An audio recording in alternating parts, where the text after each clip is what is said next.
महाराष्ट्र राज्य परिवहन महामंडळाच्या 78व्या वर्धापन दिनानिमित्त प्रभादेवी येथील रवींद्र नाट्य मंदिर येथे भव्य पुरस्कार वितरण सोहळा संपन्न झाला।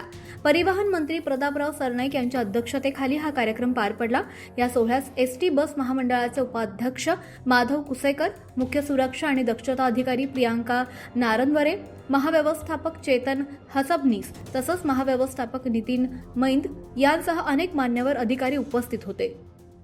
यावेळी हिंदू हृदय सम्राट बाळासाहेब ठाकरे स्वच्छ सुंदर बस स्थानक या स्पर्धेअंतर्गत विविध गटांमध्ये पारितोषिकांचे वितरण करण्यात आलं। अ वर्ग गटात पुणे विभागातील बारामती डेपोला 1 कोटींचं प्रथम बक्षीस मिळालं।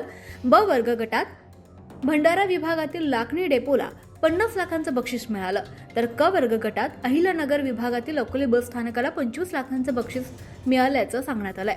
तसंच अकोले बस स्थानकानं स्वच्छता, व्यवस्थापन आणि प्रवाशांना दिलेल्या उत्कृष्ट सुविधांच्या जोरावर हा मान पटकावला।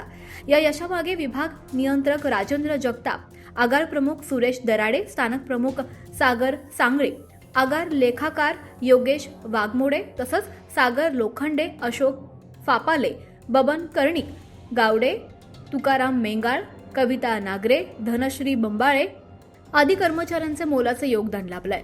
अकोले बस स्थानकाच्या यशामुळे संपूर्ण तालुक्याचा मान उंचावला असून अकोल्याचा अभिमान अशी भावना सर्वत्रच व्यक्त होते। अकोले 9 परिवाराकडून अकोले बस स्थानकातील सर्व कर्मचारी वर्गाचं देखील विशेष अभिनंदन करण्यात आलं।